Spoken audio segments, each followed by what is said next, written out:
based on kind of where we're at, and then we can kind of just discuss it. I always just like to take a minute to thank our sponsors. They're the reason that we can be here and not have to pay $1 bazillion. So I very much appreciate this particular conference because I think it makes it very accessible. It's the same great people, same great content, but these sponsors are the reason that you guys don't have to pay $1 bazillion. So stop by and tell them thank you. That way they'll come back next time. You'll still get to come back and not have to pay $1 bazillion. All right, for those of you guys who don't know me, this is a little bit about me. I've been in technology. Actually, next year, I will have been getting paid in technology for 30 years. So I'm a professional technologist for 30 years. In 2026, I felt really old. But I've been doing this a long time. I am the founder and CEO of Smarter Consulting. I'm a Microsoft Modern Work partner. What that means is that I spend way too much time with Microsoft. Along the way, I've been doing this for a long time. So all this stuff is not because I got it all overnight. I've been doing this a long time. I hang out with Microsoft. I help Microsoft connect the people who use the product with the people who make the product. And because of that, they have given me these lovely credentials and awards just because I get to basically help them do the right thing and make sure that you guys have what you need to be successful. If you would like to contact me, follow up with me, email me questions, or work with me, here's all my information. That QR code should take you to a contact us form that my husband made for me. And all you have to do is put your information in there, and I will be happy to follow up with you. All right, so I've been starting most of my presentations with this because I want you to understand where we're at. Pre-2020, the term AI, I'm not going to say it didn't exist, but it didn't exist in the way you know it now. All right. My background has always been modern work. Now I joke, modern work isn't so modern anymore, but I've always done everything from automations to, any sort of hacking search, anything I can get away with that makes things easier, better, faster. And in 2020-ish, they came out publicly with this thing called Power Virtual Agent chatbots in preview. And I'm like, rock on. Because for years, I had been using things like SharePoint lists, and I had been typing up responses in those lists and then teaching it to how you could go in there and say, how do I do this? And if I labeled the list item, how do I do this? And then gave the response, you could go in and say, how do I do this? And search would be like, I know exactly what you're looking for. Here's the page you're looking for. And it would give you the response of what to do. So I was kind of hacking SharePoint to be a chatbot for a very long time. When Power Virtual Agents came out, I'm like, this is my cup of tea.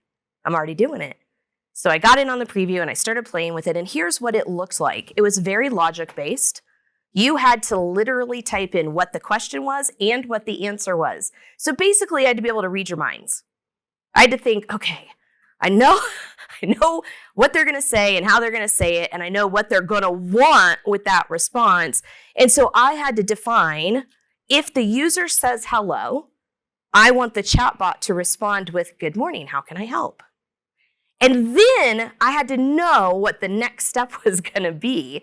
And at that point, it was very limited, meaning that if the user said something like reset my password, had I put the term reset my password in there and an action and information and a workflow and all of the things were connected properly, it might say, okay, but that's it. And you'd be like, did it do anything? Did it work? Did it not work? If you were really lucky and somebody programmed it correctly, you'd have a fail-safe that would say, if this didn't work, show an error. This is the extent of AI in 2020, all right? I know marketing made it out to be a whole lot more. They saw what was coming. They knew it was going to be better. But at that point, this is what it was. And essentially, everything was very, very manual. So every prompt, every response was entered manually. This is the beginning of prompt engineering. And the reason I'm telling you this is because this is what prompt engineering is.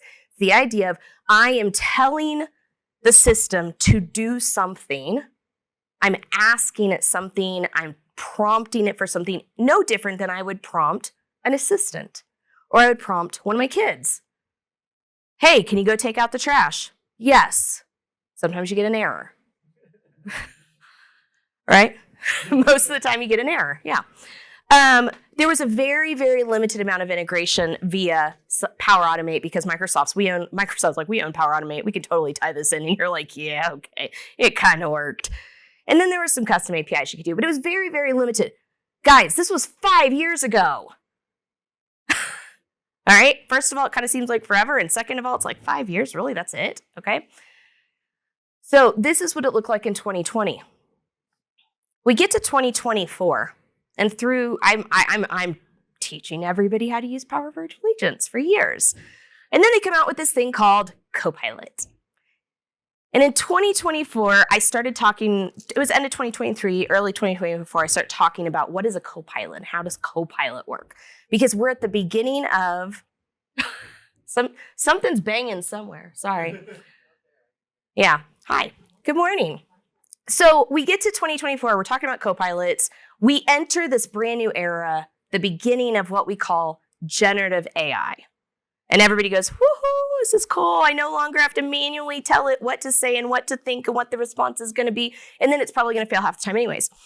What we can do instead, this is actually, I took this screenshot the day this rolled out. You can see, this is how old it is because this was in private preview before anybody even had access to it. I took the screenshot and I kept it. And I want to show you this because this rolled out and this is the extent of how absolutely extensive and amazing this generative AI was at the beginning. But what I found is this cool new thing that said, hey, if you point it to a content source, so I could use a public website, a SharePoint site, or upload document coming soon. I can manually add a piece of content to this. It created this brand new thing called grounding. Meaning I can say, okay, I don't know what all the things are, and I don't know what all the things they're going to ask are, but if I give you this piece of information, it can now use natural language processing to look at that information, digest it and analyze it a little tiny bit, and then spit back what it thinks is the right answer, which is kind of cool, right?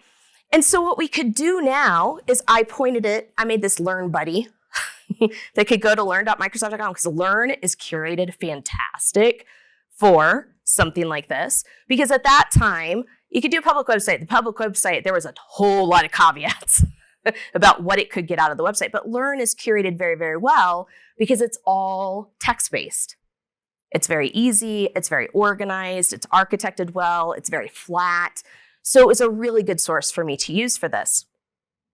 So I signed it up, and now what I can do in 2024 is I can go into my bot and I can say, how do I build Copilot? And it's like, I got you. But it's limited to its source.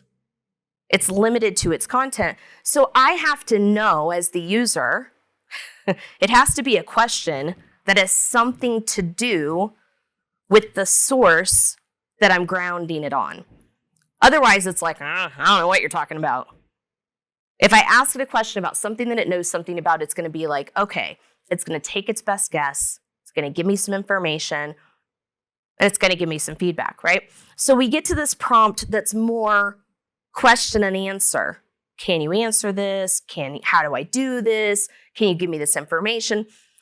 Which is light years from what I just showed you from a couple of years ago, right? I now don't have to read everybody's mind, but I do have to kind of have an idea of what they're looking for, and I kind of have to direct it. And I don't really have a ton of other things. At this point, we did have the opportunity to start adding some APIs and some connectors and some integrations. There was like 3, I think, when it kicked off. Much like Power Apps, Power Automate, now there's thousands, right? It's going to grow fast. But at the beginning, this is kind of where we're at. And I want to explain this because I want you to see what's happening as we kind of go. Because now we have this thing called agents. And you're like, okay, so we got bots, we got copilots, and we got agents. Aren't they all the same thing? I mean, more or less, yeah. It's just a more mature bot/copilot. Agents now are a little bit autonomous, meaning that I, as a developer, don't necessarily need to know what content you need. I don't need to understand what question you're going to ask. I just have to understand what you're trying to accomplish, which is a very different thing. So prompts have evolved from this question answer to generative technology to now, when we talk about prompts, we can do any of those things.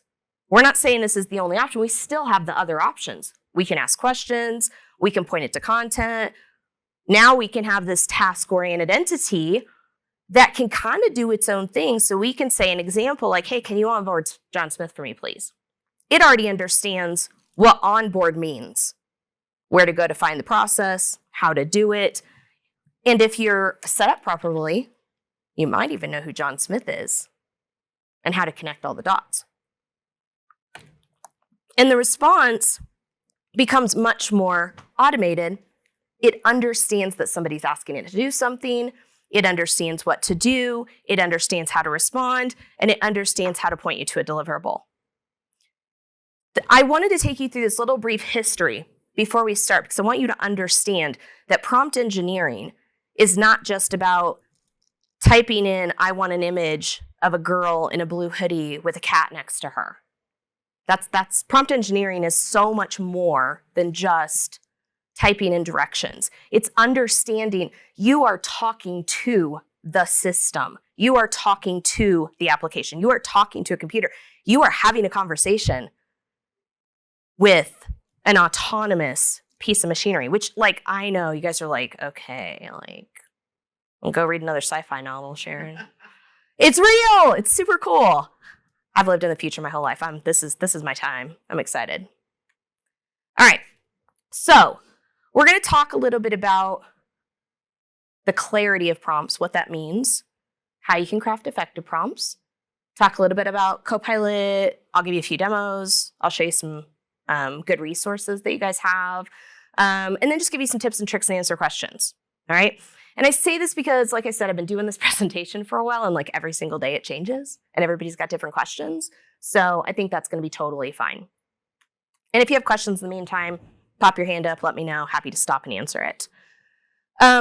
So I'm going to take you back to basics based on what I just explained to you. Now you kind of understand how it works. This is why clear and actionable. If you want one very defined way to understand how can I prompt and be 100% like more efficient and better and get better results, it must be clear and actionable. Remember, you're talking to a computer. You're talking to an application. While the applications are getting much better and some of the stuff I'm seeing in private preview is like mind-blowing, the applications that are in public usage for most people are not that mind-blowing yet. They're still kind of dumb. Remember, it's only a year old, right? It's a couple of years old at max. It's a baby. So think about talking to a 2 or 3-year-old. If you'd say to the 2 or 3-year-old, hi, honey, I'd like you to do this. Can you do these 15 things? And also I'd like you to do this really extensive thing. And also can you do this other thing? That little 3-year-old's going to look at me like, and it'll go away and it'll come back eating a cookie. Right? That's like the extent of what's going to happen. That's exactly what's going to happen with this if you do the same thing. Think of it for right now, and I'm not saying it's not going to grow up eventually, but for right now, think of it as a 2 or 3-year-old. All right? What can I do that's easy, that's clear, that's actionable? It helps the system to understand what you're asking it to do and what you're expecting from it. So instead of create an image with all these things, which by the way I do, all day, every day, and it will work, you might get arms coming out of its head. You might get colors you didn't even know existed. You might get words on it that you're like, I literally didn't even say that word. I don't know where you even came up with that word. The more information you give it, the more confused it becomes, is what I'm trying to say. So the simpler it can be, the more successful your prompt is going to be. If I say, please create an image, that's a very clear prompt. And then I can define the image should contain, or I can daisy chain those, right? I can say, do this, do this, do this. Small, bite size. Actionable. What do you want it to do? I want you to make me a picture, not, hey, do you know how to do this and this and this? And GPT or Copilot or whatever AI you're talking to is like, yeah. Remember, it's like a 3-year-old. Can you do this? Yeah.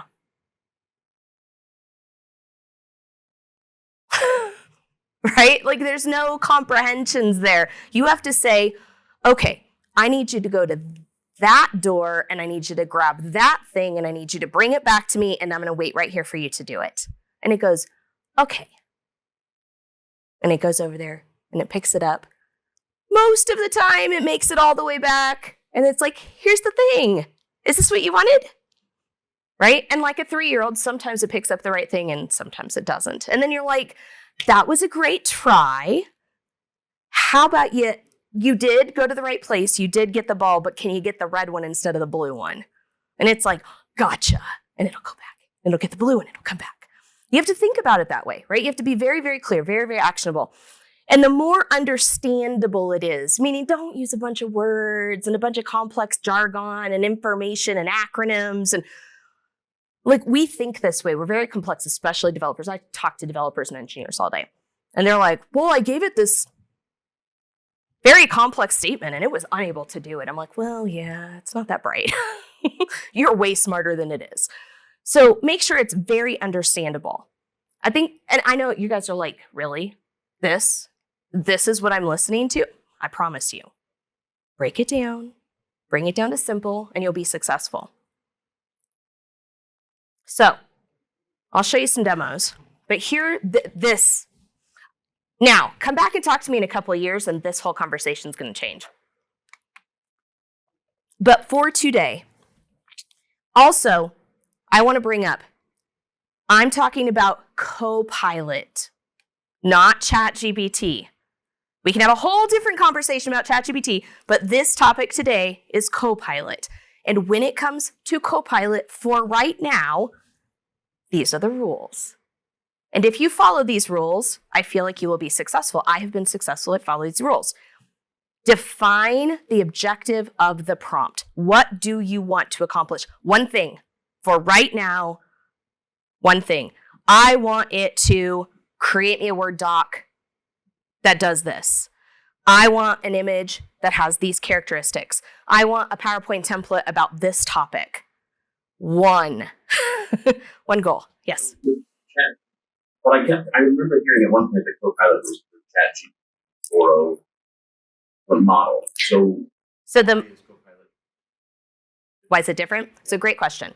So architecturally behind the scenes, the engine that runs Copilot has the same ability as ChatGPT, but Copilot is engineered so that it feeds through policies and permissions and applications. Also, there's a difference between, you guys are going to laugh at me, Copilot, M365 Copilot, and the Copilot in all the other apps, okay? So M365 Copilot, which is the one that we're really focusing on for this session, is the most limited of all the Copilots, and that is because it is baked into the application itself. And the application itself is safeguarded. It does not want you to have a bad experience. Microsoft wants you to be successful. So what they've done is they've kind of put a little bit of a governor on it so that when you use it, you're not getting a whole bunch of weird stuff. So if you go to ChatGPT, you go to a different one, especially if you have a personal account, it's going to do a lot more.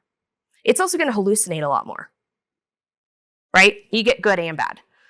With Copilot, especially M365 Copilot, it is very narrowed to specific tasks. And the reason is because these are the rules. They're creating the rules for you so that you can't hurt yourself. It's like bumper bowling.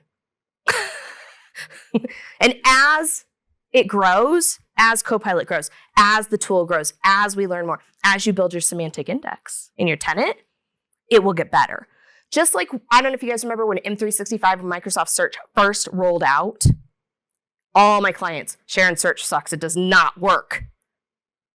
Yeah, it works. No, I typed stuff in and no results came in. How long have you had search? 4 minutes. Tell you what, I want you to pilot group. I want you to type a whole bunch of search things in, and I want you to call me back in a week and tell me how it does.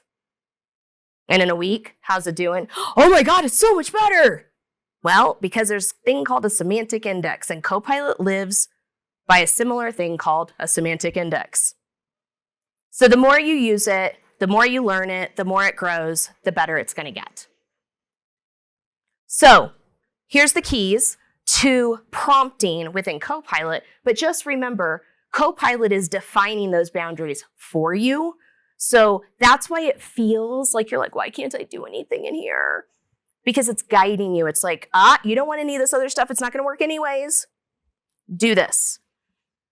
It is helping you to define the objective. So when you go into PowerPoint or Word, and I'll show you this, it'll say, create a PowerPoint presentation from this document. Create a presentation about this topic. It is forcing you to have good prompt engineering skills. It's making you do that. All kinds of fun noises in here. This is like can you present for an hour with every interruption? It's a test, ma'am.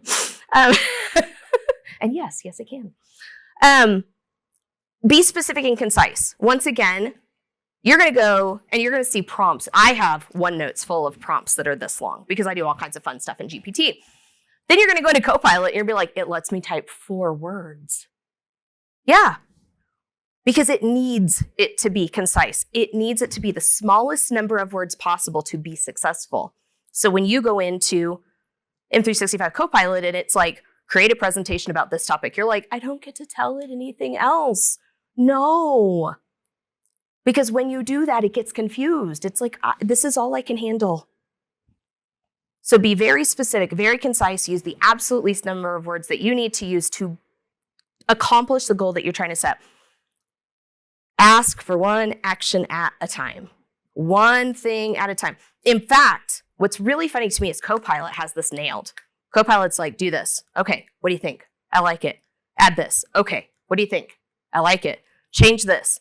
Okay, what do you think, right? Daisy chain it. I go into GPT and I'm like, do this. And it's like, here's 87 answers. And I'm like, no. Because, it's like a different experience. And I go to GPT and I'm like, I need you to give me one piece of information and one question at a time. And it's like, oh, I got you. And then it'll give me one piece of information at a time. We can't process that much information at a time. So Copilot and you are working together in tandem to say, I need this. And it's like, cool. I need this. Okay, cool. It's teaching you good prompting habits is what's happening. All right, so M365 Copilot, I tell you this is what we're talking about. I'm not saying that there's not other stuff out there. Now, this afternoon, I'm going to pitch my session this afternoon. Did another session this afternoon on where we're headed in AI. And that's not limited to Copilot. Just saying. We're going to talk about the fun stuff. I mean, the funner stuff? I don't know. Okay. So I want to show you this because Microsoft has done a fantastic job of building a ton of great information out on the interwebs for you guys to have to understand what is Copilot, how does it work, how do I adopt it in my organization, how do I use it. And so you can go to these things and you can find out more about it. You can get downloadable information at adoption.microsoft.com/Copilot. There is so much stuff out there. So much stuff. And I've only got like 2 slides left and then I'm going to show you all this stuff. But I want you to know this and I put it in the slide deck so that when you guys get a copy of the slides, if you don't remember, it's all there. But they have done this really great job of putting free information out there for you guys to go learn more about it, get more information, and just be better at using it. All right. And then I'm going to show you some tips and tricks. Okay. See, I told you. I just got this. So let me pull this up because I want to show you some of this stuff. I figured I'd give you the overview and then I'm going to show you some fun stuff. So this is that website I just said, this adoption.microsoft.com, you can go out here and there is, every day there's more stuff. But you can see that there's the Copilot Success Kit, the Chat and Agent Starter Kit. You can join the Copilot community and you can get more information. There's interactive scenarios, extensibility information, by role information. Look at this. It just goes on and on and on and on and on, right? Tons and tons and tons of information around Copilot itself. So first and foremost, I want you to know about this site because it is fantastic and there's tons of great information. Second of all, there's another site that is linked in that same slide, but it's copilot.cloud.microsoft.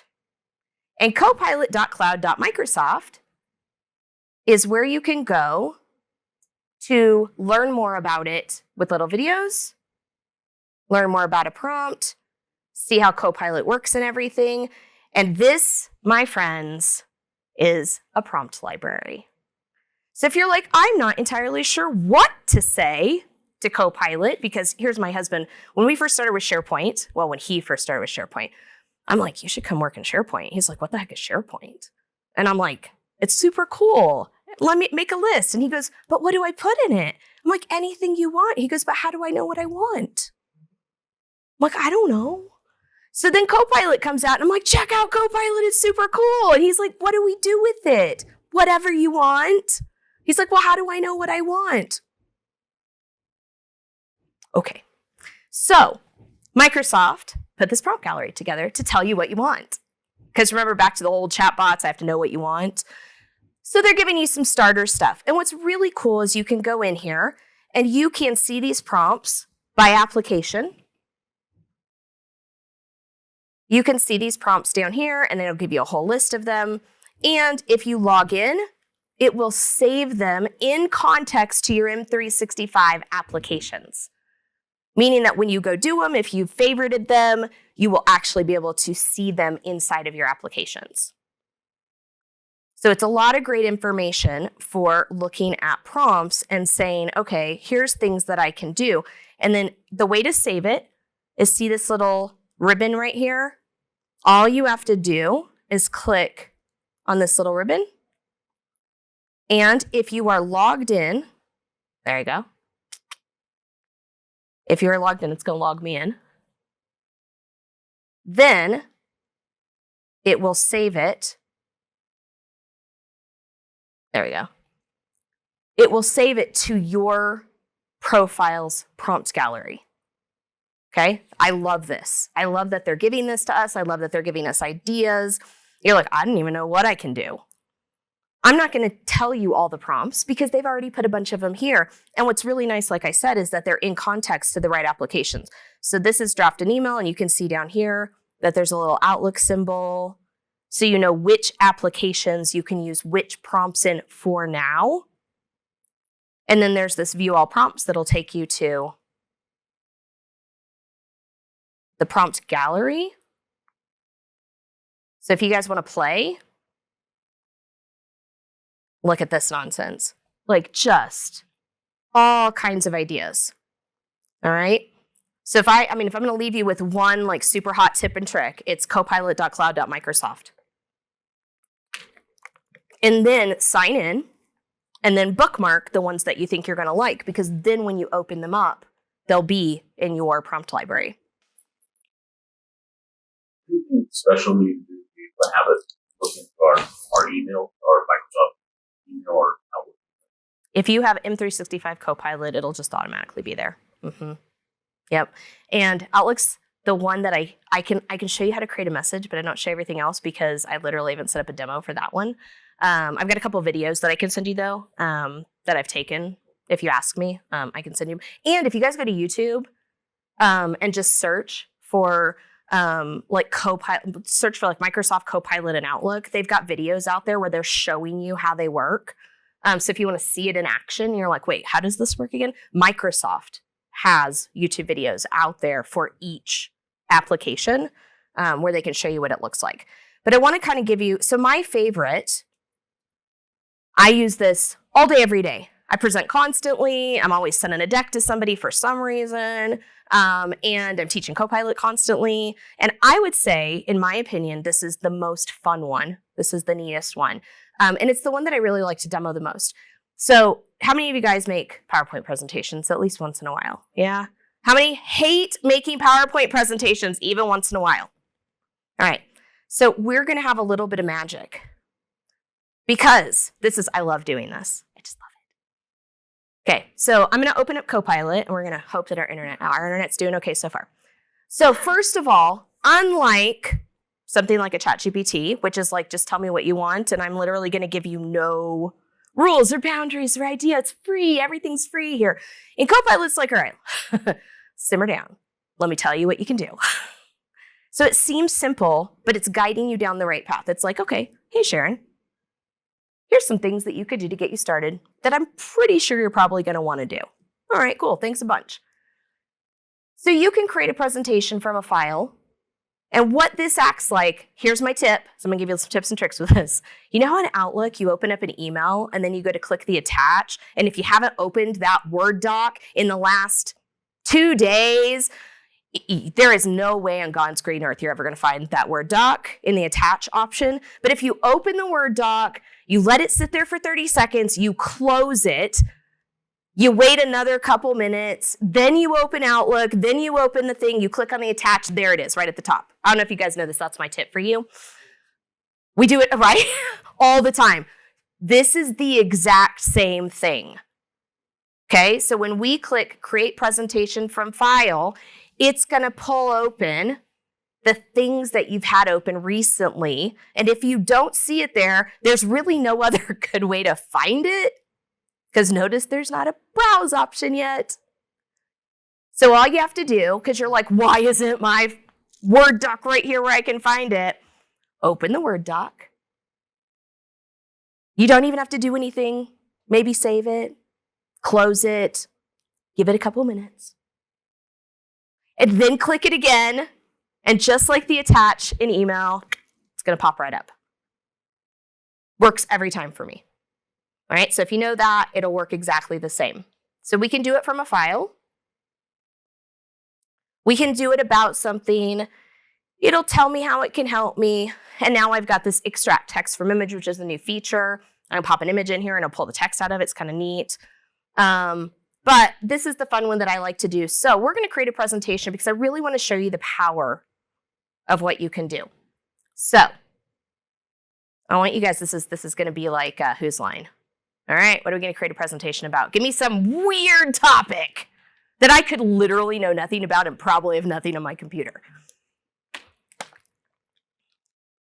Pick anything. How to do something, or a topic, or a location, or how to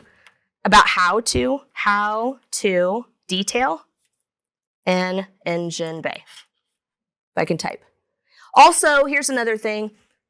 Sometimes I mistype on purpose just to prove to you guys that it doesn't matter. Spelling doesn't matter anymore. I'm not saying that you shouldn't learn how to spell and you shouldn't spell properly, but Copilot doesn't care. GPT doesn't care. If the word is close enough, it's like, I knew what you meant. I got you. It's okay. You don't have to go fix everything. It's like your friend. It's like, I know that that's what you meant. All right. You can also reference a file in here. So like if you had an outline, so I do training, I do a ton of training. And so I'll create a training outline in Word. I'll reference the training outline. And if I want anything additional, then I'll add it in here. Boom. All right. So we're going to do this. And we're going to give it a second. We're going to see what it comes up with. This is my little party trick for every time I teach Copilot.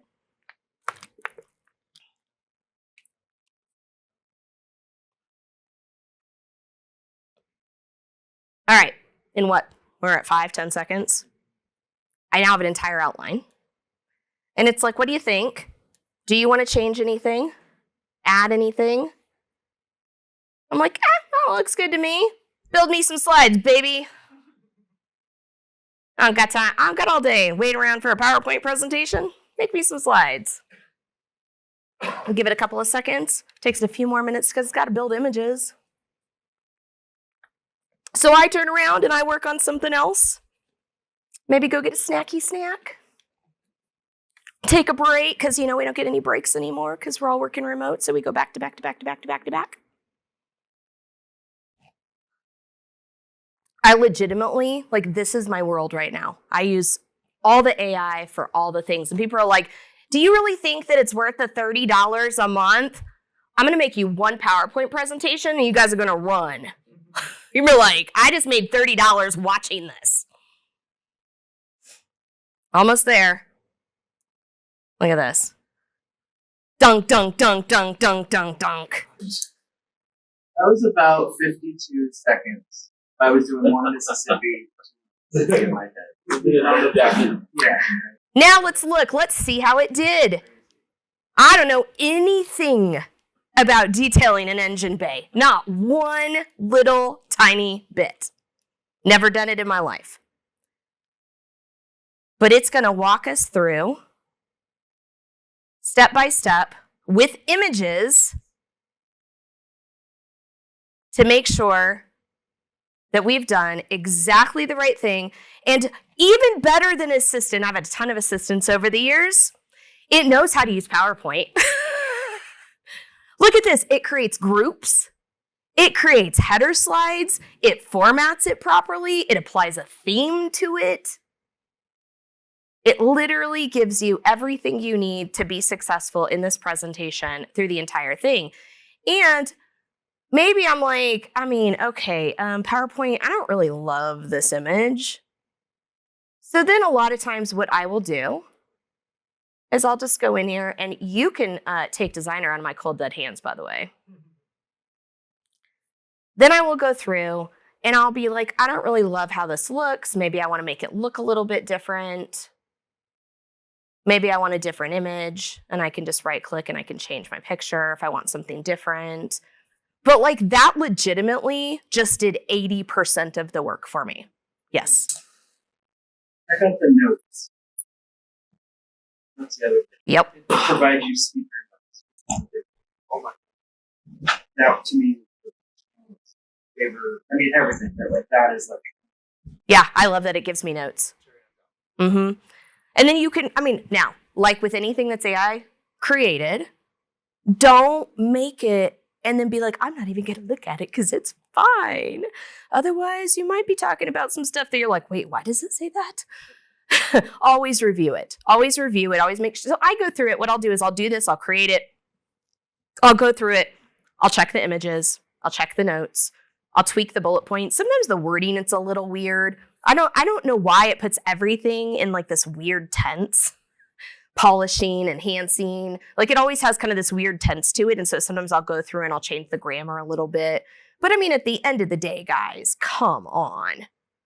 Night and day. Night and day. So this is my little party trick. Yes. So if you had several documents open already out, they would you draw from those documents before it applied elsewhere? It would use your outline and then it would build anything else around it. Yep. Yeah. So if we want to do the same thing, we want to build a new presentation.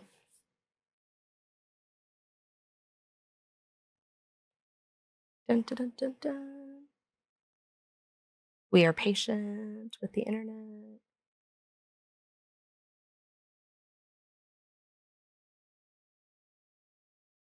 All right, so I built this demo outline for funsies, just so you guys can see. And it's just a Word doc that has a really simple outline on it. Oh, did I get the, I think I got the wrong one, hang on. I'd made two in case one didn't work. Use yourself freehand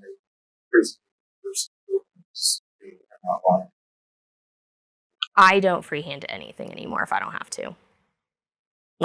I'm not going to say I'm not going to say that I don't ever, but it's very rare. It's more something along this where I'll pop it in and I'll be like, hey, what do you think? And I'm usually using them. I'm going to be really honest. I use a mixture of ChatGPT and Copilot.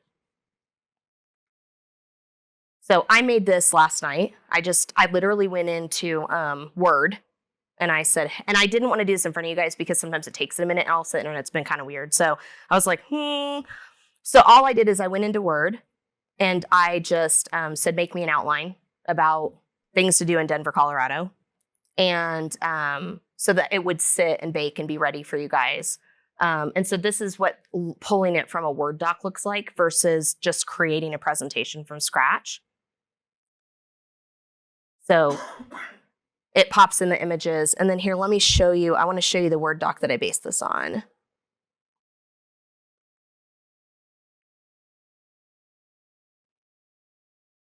There's my Copilot demo 2.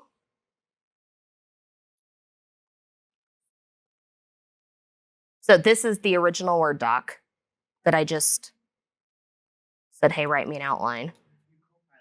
I did Copilot this. Yeah. Yeah, I went into Word doc and I basically said, write me an outline about what to do in Denver that for a presentation.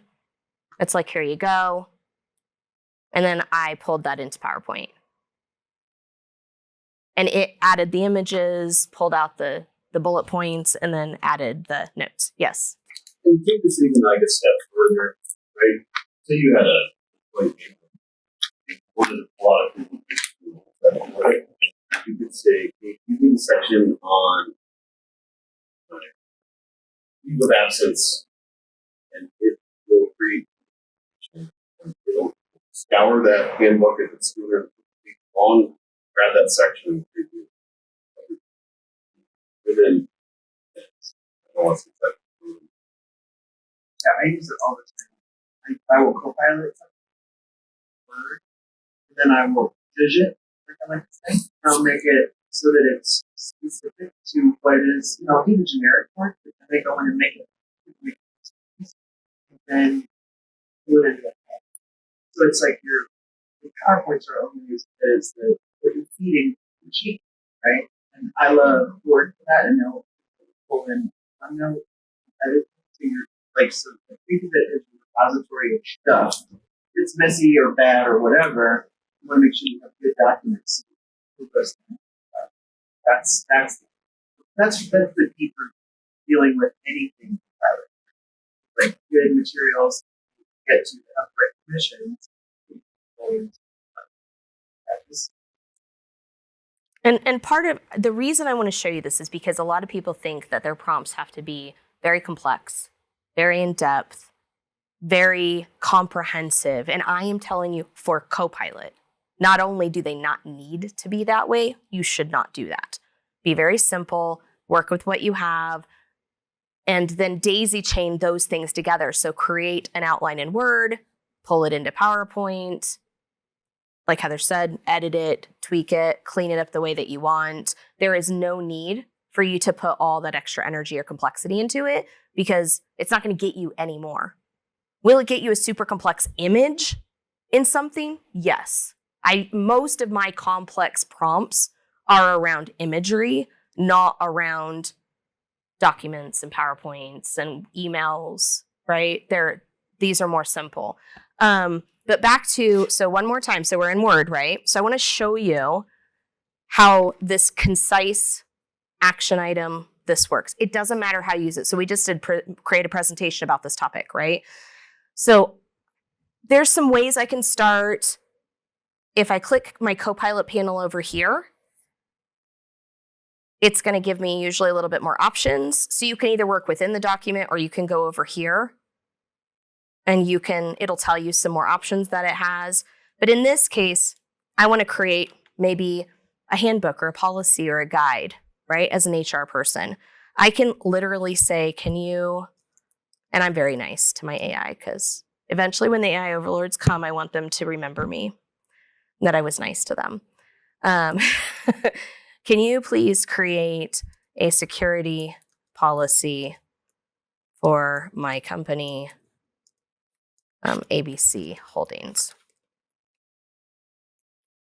Right? Okay. That's simple, right? You know exactly what I'm asking. You know exactly what it's going to do. There's no question. If I wanted to include information, there's a little paperclip here where I can do that. If you want to give feedback, there it is. to Microsoft, direct to Microsoft. And I do this while I'm talking. So I showed you the PowerPoint one. I like PowerPoint and Word are really my favorite to show because basically once you understand what's happening, you're like, okay. And this is how it works across every Office application. They're all the same. Once you see one, then it's just a matter of which prompts you use in which places. I obviously don't write emails in Word. I don't create PowerPoint presentations in Outlook, right? So then it's just which app are you working in and what do you want to do? It's going to say, okay, this is, here you go. Here's a typical, look at that. Now I can edit, tweak, change whatever I need to do. It's going to give me an opportunity. This is where you do not need to be complex. You just need to tell it what you want. And then down here, you can tweak it a little bit if you want to. So maybe it's not quite what you want. I want it to be longer. I want it to be shorter. I want it to be more formal. I want it to be more informal. Change the title. Whatever you want to tell it to do, you can. Whenever you're happy with it, you just click this keep it button. And now I legit have an entire basic security policy for this company. So the prompts do not have to be anything crazy. They just have to be concise, clear, and action-oriented. And for the most part, Copilot will tell you what you need to do. All right, questions? Anything else? Questions? Creating a presentation off of a section. How much does Copilot get extemporaneous off of what you provided, or does it only pull from the source document? It only pulls from the source document if you only give it a document. So remember we talked earlier about grounding and that idea of feeding it content to pull from? For right now in M365 Copilot, we're still in, remember we talked about chatbots, copilots, and agents? This is not an agent. This is a copilot. The copilot is the middle one. The copilot is the one that requires content to be grounded on. When I made the presentation and I said, tell me about this, it searched the public public internet. Remember I said we can do public internet, SharePoint sites, and individual documents. So Copilot is grounded on that content. And unless you do something way more complex behind the scenes, Copilots are still in that middle ground. Now, when we start talking about agents, and you're going to see agents in SharePoint and in Teams, and you're going to start seeing agents all over the place. Now, agents are that third one that I mentioned. Those can be more autonomous. Those can go find the things that they need. But a copilot still has to be grounded. Does that answer it? Yeah, it's more just so if we're generating something that's legal content that we don't want it to add any language to,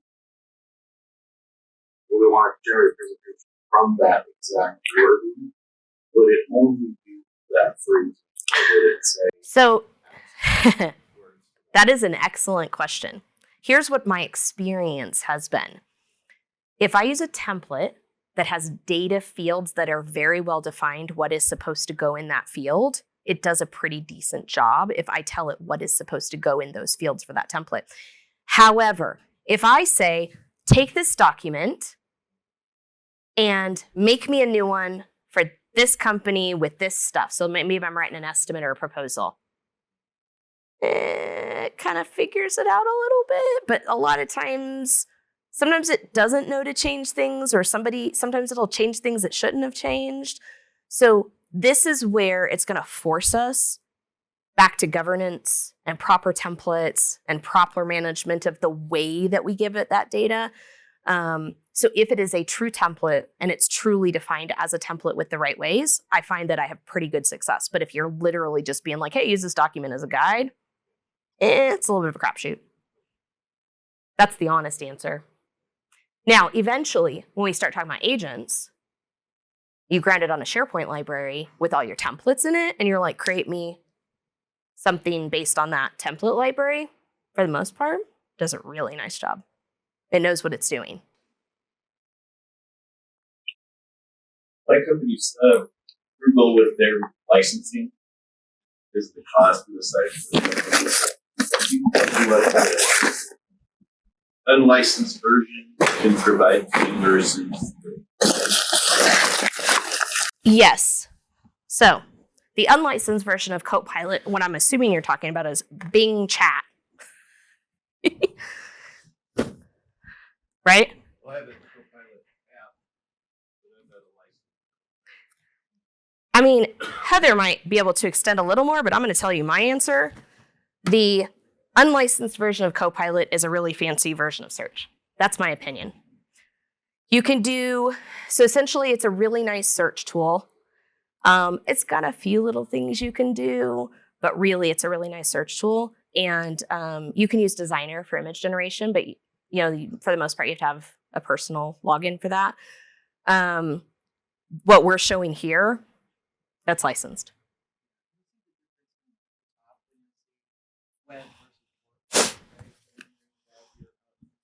All right, you asked a question. You get to pick a prize. You can pick one. I can weigh in a little bit. So that the Microsoft 365 Copilot chat, that's the new name to the free version. Versus Microsoft 365 Copilot, that's the $30 free version. So the free version is not, it's not work grounded, and it doesn't surface in any of the Microsoft 365 applications. Right? So it's not really important to understand because that grounding means it doesn't have access to your calendar, so all this great stuff is the $30 per user per month, which I think Sharon did a great job of showing if you actually use it, it's probably worth it. You'll get your $30 back like the very first thing you make. Come on. Thank you for asking a question. Please come and pick a prize.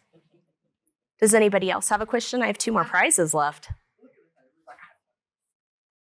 I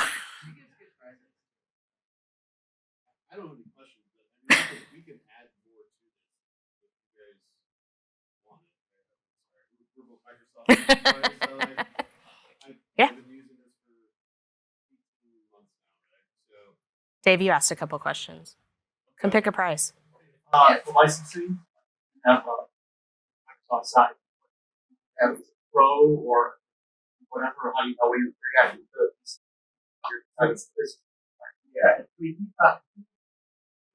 you need 5. Yeah, you read that. Then you can standalone SKU. Sure.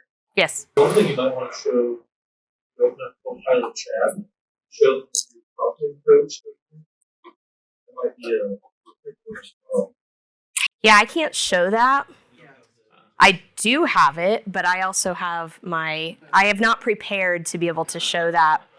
There would be lots of NDA stuff that would pop up. And one of the things that I'm working on is building out an entire demo tenant that I can show that, but I did not prepare to show that. So a tip for those of you who have M365 Copilot, the $30 one, is go into the chat and click agents. There's several Microsoft created agents for you. I use them a lot, which is why I can't show you. Yeah, one of those is called Prompt Coach, and that does a technique called meta prompting, where it will help you develop a good prompt. By going back and forth with that, you kind of learn the components that you want to develop a prompt. So it's called meta prompting. It's very circular reference. It's like daisy chaining prompts. Like developing one that has like all the ingredients that you want, so you're not getting. Did you go to the chat and type in what the So you'll for agents? It's a plus button that says get agents. Get agents. And the agent is called Prompt Coach. Got it. Yeah. There's also Yeah, it's up on the top right. Coach. yeah. Thank you. It also plays that same ring that this film. It's a James Bond theme for our agents. Just creating Exactly, agents. I know. Creating agents something that is in that adoption or the learn area that you go in and figure out create agents. Is it in Learn? Yes. The information is in there. Yeah. One other thing I wanted to add in here was really changing how you think about utilizing Copilot. And I'll give you an example. Like, I'll go into Outlook, use Outlook search, try to find an email from somebody I emailed 8 months ago. Microsoft employee, I'm going to say this, doesn't always give me what I want. What? Nuh-uh. If I go into Copilot, I find it like that, and it gives me all the references to it. And if I've had chats with this person as well as emails, it will give me links to all of that. I can search for things and find things in seconds that it would take me 15 minutes. Or never. Or never. And if you marry Copilot with Teams Premium, guys, let me tell you how it's going to change your life. Teams Premium, Copilot. Record the call. Go into your OneNote. After the call is over, click Insert Meeting. Pick the meeting on your calendar, and it will literally populate all of your notes from the meeting with action items. And then if you highlight the action items and you put the little to-do check marks next to it, it'll add it to your to-do task list. I didn't know that. She told me that last night, and my head exploded. It's back. But Yep, I do this for all my meetings now. We record every single meeting. I don't even take notes anymore. I just go into OneNote afterwards, and then I just do insert meeting. It populates the entire thing. I highlight my action items, click the little to-do. Boom, they're all right in my task list. The change in behavior that we've had for 20, 30 years. Right? So, if you have it, I encourage you to try to utilize Copilot first. But once you start utilizing Copilot, something we've been talking a lot about is just even as an employee at Microsoft, instead of my typical morning, I would go to Teams and I'd look at my bell. That's what I do. I never look at Outlook. I look at my bell and look at Teams. And literally from on high, they were like, "You must start with Microsoft 365 Copilot." And so I changed my behavior because it was told to us to start there because it's a different mindset on finding things and starting the day, and it's super helpful. So that's a big shift for me. I'm all like, I don't know who's chatting me up overnight, right? You know, what do I need to do? Well, with all of us being out for the last couple of days, right? Tomorrow morning, I'm going to go in and ask Copilots what I've missed the last 3 days.